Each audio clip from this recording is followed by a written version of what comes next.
Togo, des idées audacieuses et des solutions novatrices prennent vie à Lomé alors que le CORAF lance un atelier déterminant pour la résilience alimentaire en Afrique de l'Ouest et du Centre.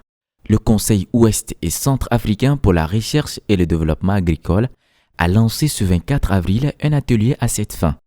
Celui-ci s'inscrit dans les journées des subventions des projets commissionnés du CORAF visant à soutenir la mise en œuvre du programme de résilience des systèmes alimentaires dans la région.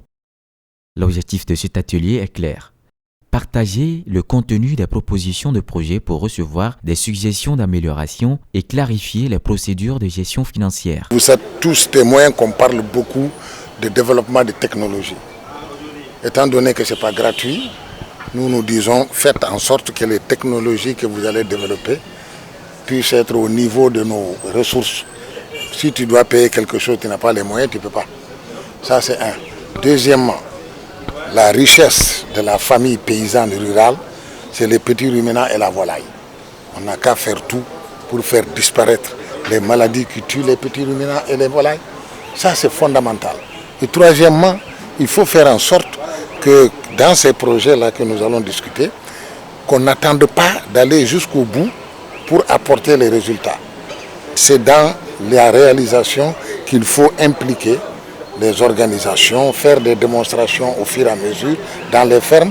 Et c'est cela qui fera que ce qui va sortir sera conforme aux capacités des paysans. C'est ce que nous demandons. Et je pense que c'est normal. Alors, aujourd'hui, il y a des technologies qui sont chères.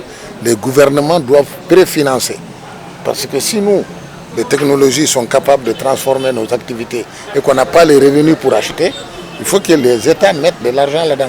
Et la prochaine fois, que toutes les technologies soient préparées en fonction des revenus des paysans. La session plénière hybride va se dérouler sur 3 jours. Durant cette période, les porteurs de projets auront l'opportunité de présenter en détail leurs propositions, de faire des exposés approfondis sur la gestion fiduciaire et la passation de marché. Parmi les participants à cet atelier, on retrouve une diversité de profils incluant des porteurs de projets, les financeurs et les représentants des institutions partenaires. Ce projet intitulé Sélection de variétés d'oignons et d'échalotes pour la production et la commercialisation dans les pays du Sahel.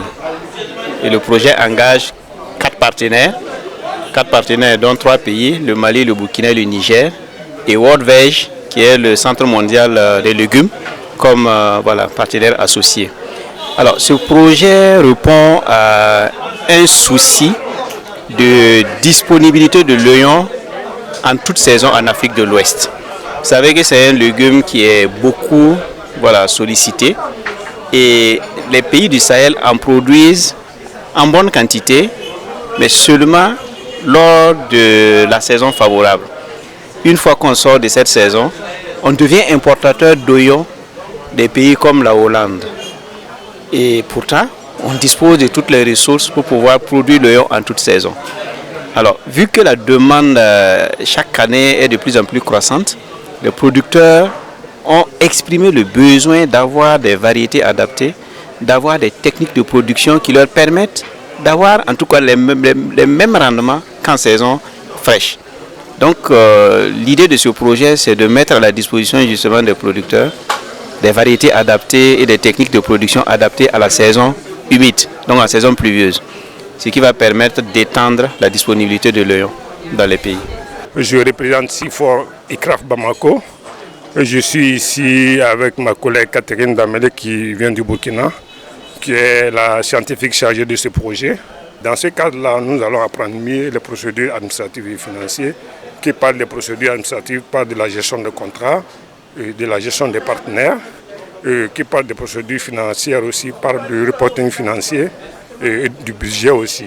Nous allons mieux échanger pendant le 2e jour, selon le programme, pour mieux s'imprégner de nos 2 procédures, afin de nous permettre de la mise en place de ce projet pour 3 ans au sein de notre institution SIFOR ICRAF Bamako. Alors que les discussions animées et les échanges fructueux prendront fin le 26 avril à Lomé, une certitude demeure. L'avenir de l'agriculture en Afrique de l'Ouest et du Centre est entre de bonnes mains, avec un engagement renouvelé en faveur de l'innovation, de la durabilité et de la collaboration du CORAF.